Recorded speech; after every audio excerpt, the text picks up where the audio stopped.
Faut de proximité sur la 95.2. Les titres: Opération Tabaski 2025, l'ONG Islamique Relief vole au secours des familles diminuées en leur offrant 5113 taureaux. L'opération a été lancée devant les représentants du ministre chargé des Affaires religieuses. Ce geste atteindra plus de 70 000 ménages, nous dira Aruna Kia Dambele dans ce journal. La Naser a enregistré 2063 cas de traumatisme crânien au Mali en 2024. Tout sur ses causes et prévention avec Kounandi Bamani dans cette édition. La page internationale sera développée par Mariam Samaké. Elle est déjà bien installée. Mariam, bonjour. Bonjour Danti. Alors, nous allons parler de quoi aujourd'hui? Aujourd'hui, nous parlerons dans un premier temps des 10 ans d'existence de la Cour pénale spéciale installée à Bangui, puis nous parlerons du Sud-Afrique où l'ancien président Jacob Zuma est devant la Cour pour la suite de sa demande de clôture de son procès pour corruption. Et pour finir, on parlera du Vietnam qui met fin à la limite de 2 enfants par famille. Alors, merci, à tout à l'heure donc. Demain jeudi, c'est Arafat qui symbolise le jour du jugement dernier. Il est le 9e jour du mois de pèlerinage. Lors de cette journée, les pèlerins gravissent le mont Arafat pour y prier de l'aube au coucher du soleil. Et c'est sur ce lieu saint que le prophète Mohammed, paix et salut sur lui, a prononcé le sermon d'adieu à ses fidèles lors de son dernier pèlerinage et leur a enseigné que la religion musulmane a atteint son apogée. C'est également un jour de jeûne, d'invocation, de lecture du Saint-Coran, entre autres pour les musulmans qui ne sont pas à la Mecque pour le pèlerinage. Bonne journée d'Arafat donc à tous les musulmans.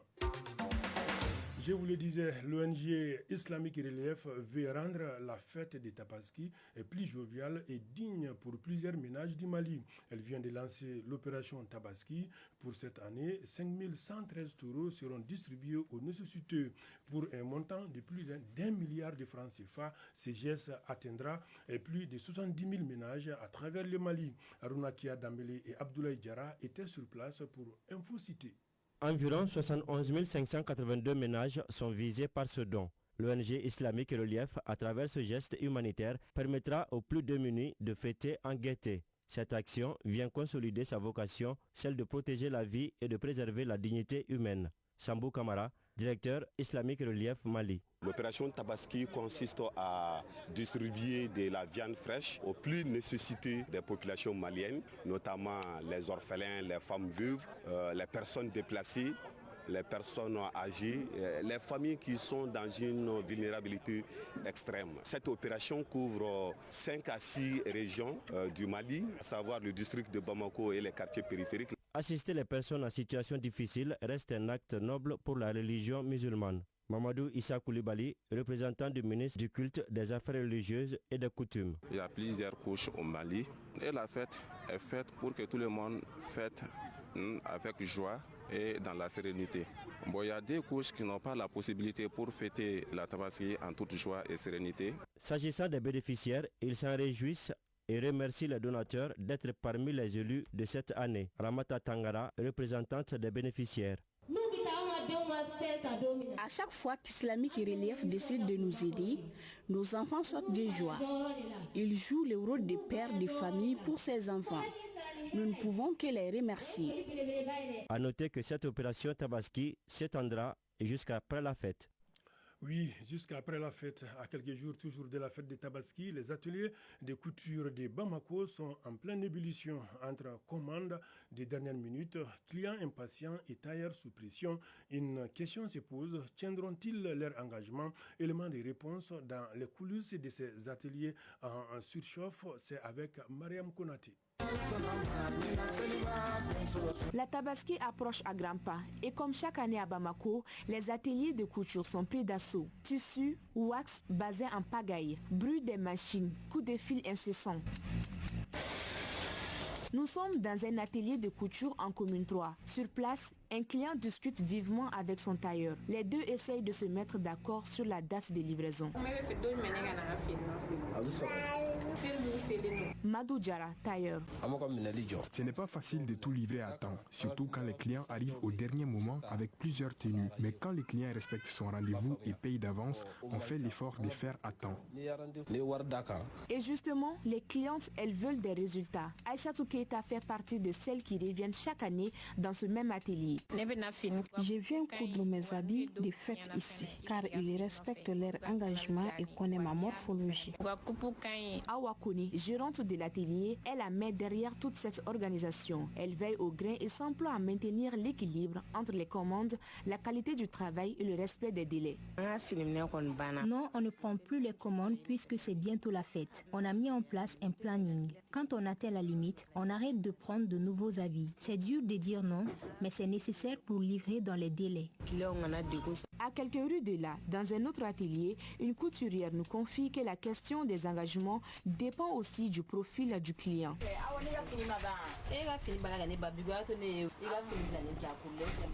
Awa Diara, couturière. Non, je prends plus les habits parce que j'en ai plein déjà. C'est l'avance qui motive les tailleurs. Du coup, quand tu donnes l'avance, ça motive les tailleurs du coup de ton habit très vite. Je tiens à mon engagement. C'est ça qui fait que mes clients viennent toujours. À la veille de la Tabaski, les tailleurs de Bamako jonglent entre promesses et pression. Une chose est sûre, chacun espère recevoir sa tenue à temps pour célébrer la Tabaski dans ses plus beaux habits. On reste toujours dans la mouvance de la fête. Les marchés des prêt-à-porter s'animent d'une agitation particulière. Des habits, des chaussures et des bijoux scintillants se mêlent dans une atmosphère particulière. C'est le moment pour les consommateurs de dénicher la tenue parfaite pour célébrer cette fête de Tabaski. Binta Kamisugo nous donne plus de détails en ce qui concerne la tendance. L'ambiance est à son comble. Les boutiques regorgent de trésors et les étals débordent de chaussures, d'habits flambants neufs et de bijoux scintillants. Les commerçants se préparent à accueillir une clientèle en quête de nouveautés pour célébrer la fête de la Tabaski. Aboubakar Koulibaly. Nous sommes prêts parce qu'on a fait des commandes, on se mobilise pour bien servir les clients. Je vends des habits, beaucoup de matériel. Ici, les prix varient de 5 000 à 30 000. On ne se plaint pas du marché, ça va alhamdoulilah même. On frotte un peu d'argent maintenant par rapport à des mois passés. À l'approche des fêtes, le marché se sent bien. Cette année, les couleurs vives et les motifs audacieux sont à l'honneur. Les tissus traditionnels comme le bazin côtoient les matières modernes, créant un mélange harmonieux. Les chaussures de tout genre et de toute taille sont au rendez-vous, sans oublier les bijoux fantaisie qui complètent les tenues. Madou Traoré. Ici, on vend tout type de bijoux pour femmes et pour hommes. Le marché va de mieux en mieux à l'approche de la Tabaski. Les commerçants rivalisent d'ingéniosité pour attirer les clients avec des défilés improvisés et de la musique entraînante. Les enfants trépignent, la clientèle toute agitée rêve de la parure idéale. Djenebou Kone. J'aime les jogging et puis les longs t-shirts parce que ça me va et puis ça me met à l'aise. Cette année, on peut dire que c'est un peu diminué et puis c'est moins cher que les autres années. Abib Bakayoko. C'est bientôt la fête, donc je suis venue acheter des prêts-à-porter pour mes enfants. J'ai pu avoir une jolie robe pour une de mes filles pour le moment. L'offre est abondante, des articles de luxe au plus abordable. Chacun trouve son bonheur selon ses moyens et ses goûts. Bakary Kamara. Moi j'aime les articles de luxe parce que la qualité c'est la différence. Ouais. Je suis venu acheter un complet. On a fait quand même le total, plus de 50 000. Ouais. Pour les autres ça peut être cher mais pour moi quand même c'est pas cher. Cet engouement de la clientèle ne se ressent pas chez certains vendeurs comme Bailoba qui n'a pas manqué d'exprimer sa déception à cette veille de la fête, contrairement aux années précédentes. Cette année, le commerce ne prospère pas comme avant. Cela nous effraie car d'habitude, à l'approche de la Tabaski, l'engouement des gens se sent des semaines avant le jour de la fête. La fête de la Tabaski, au-delà de l'aspect commercial, reste avant tout une fête de partage et de solidarité. Les achats de vêtements sont souvent l'occasion d'offrir des cadeaux aux proches, de faire plaisir aux enfants et de célébrer ensemble. La fête approche à grands pas et avec elle, c'est l'occasion de célébrer avec style et élégance. Et 12 heures passées de 10 minutes, c'est l'occasion aussi pour nous pour ouvrir la page internationale. À présent, le tour d'horizon de l'actualité internationale. L'actualité internationale, c'est avec Mariam Samaké. Mariam, bonjour. Bonjour Danti. Alors, aujourd'hui, en Centrafrique, en tout cas, cela fait 10 ans, la Cour pénale spécialisée est installée à Bangui. Initiée le 3 juin 2015 lors du forum de Bangui, la Cour pénale spéciale célèbre ses 10 ans d'existence. Les premières enquêtes ont été officiellement lancées entre 2018 et 2019. Ce tribunal est composé de magistrats nationaux et internationaux qui ont pour mission de juger les crimes de guerre et crimes contre l'humanité commis dans le pays depuis 2003. Alors que l'équipe dirigeante et certaines victimes notent une avancée significative des travaux, de nombreux Centrafricains pensent que beaucoup reste à faire.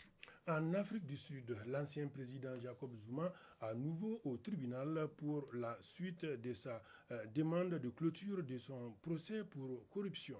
L'ex-président sud-africain et une société française sont accusés de corruption, de blanchissement d'argent et de racket dans le cadre d'un contrat d'armement de plusieurs milliards de francs CFA depuis 1999. Ensemble, ils avaient demandé l'abandon de toutes les charges retenues contre eux dans cette affaire de longue haleine, mais ils n'ont pas retenu gain de cause. Un juge de la Haute Cour a rejeté leur demande d'acquittement sommaire. L'affaire a été reportée au 4 décembre, date à laquelle l'État demandera que le procès se poursuive, indépendamment de tout appel interjeté par l'une ou l'autre des parties. Enfin, après presque 40 ans, le Vietnam met fin à la limite des 2 enfants par famille. Confronté à la baisse continue du taux de fécondité, le Vietnam a abandonné la limite de 2 enfants par famille. Chaque couple est désormais libre de choisir le nombre d'enfants qu'il souhaite avoir. Ce pays qui compte environ 100 millions d'habitants craint que la baisse du taux de fécondité, généralement associée aux pays riches, affecte son dynamisme économique, alors que les autorités ont pour objectif d'atteindre le statut de pays à revenus élevés d'ici 2045. Ces 3 dernières années, le taux de fécondité s'est situé en dessous du seuil de renouvellement fixé à 2,1, atteignant des niveaux historiquement bas, a déploré le ministère de la Santé. Et c'est tout, Dante, pour la page Inter. Merci Mariam Samaké pour toutes ces informations. Nous arrivons au dossier de la rédaction. Selon l'Organisation mondiale de la santé, plus de 5 millions de personnes décèdent des suites d'un traumatisme crânien chaque année. Au Mali, en 2024, l'ANASER a enregistré 2063 cas de traumatisme crânien, des chiffres qui démontrent à quel point c'est fréquent dans nos sociétés et qu'il faut agir.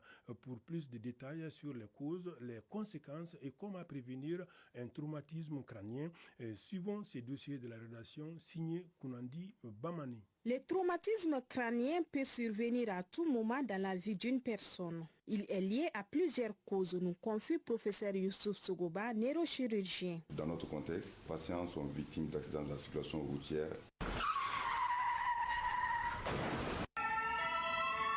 Et particulièrement les accidents de la circulation routière impliquant les engins à deux roues, coups et blessures volontaires. Ça peut être également les accidents domestiques et ça peut être aussi dû à des accidents de sport. Vraiment, les causes sont multiples et variées. Le traumatisme crânien, une pathologie des temps modernes, se manifeste selon les types et ses conséquences sont nombreuses et mortelles. Le traumatisme crânien peut être léger, ça peut être modéré et ça peut être grave. Les traumatismes crâniens légers, c'est des gens qui n'ont pas de troubles de la conscience et qui peuvent communiquer plus ou moins avec l'environnement. Donc ces personnes vont manifester, bien entendu, le choc étant au niveau de la tête, vont manifester des maux de tête, des céphalées. Et au-delà des céphalées, ces personnes peuvent avoir des sensations de vomissement. C'est ce qu'on appelle un syndrome d'hypertension intracrânienne. Quand c'est grave, la personne va avoir des troubles de la conscience. Généralement, en cas de traumatisme crânien, la personne va avoir ce qu'on appelle une perte de connaissance initiale. Elle revient à l'état normal. Il faut faire attention dans ces cas. Cette personne qui revient à l'état normal peut s'aggraver secondairement, d'où l'importance de consulter. Professeur Magane Mustafa Issa, anesthésiste et réanimateur. Il y a des détresses vitales, des détresses respiratoires, donc si le patient ne respire pas correctement, il peut avoir une chute de la langue, donc il faut améliorer.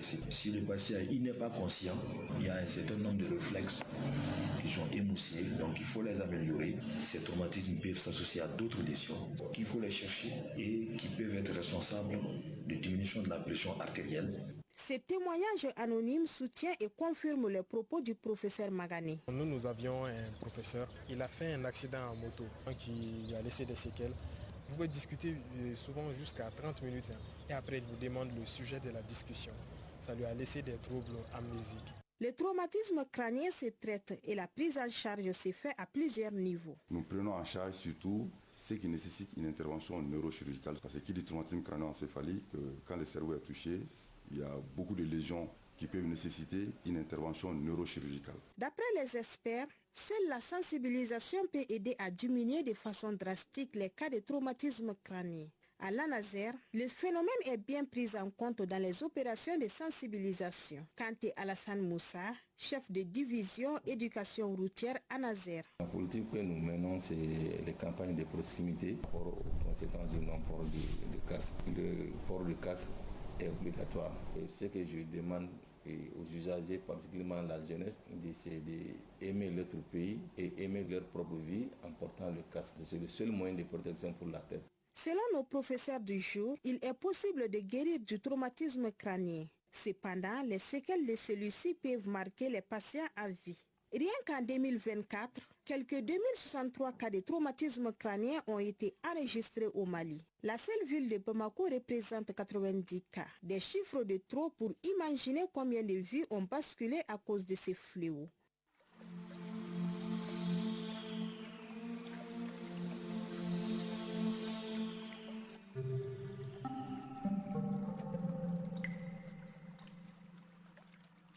Les nouvelles du temps avant de clôturer cette édition, le thermomètre affiche 36 degrés sur Bamako environ. La maximale attendue sera de 39 degrés et quant au soleil, il se couchera à 10h passées de 56 minutes. Et c'est tout pour ce journal présenté par Mamoutou Dantier et réalisation Fatoumata Togola, Oumou Traoré numéro 1, mise en onde Malik Kansaï, mise en ligne Badji Touré, coordination éditoriale Nyanya Alou Traoré et Jefa Diara.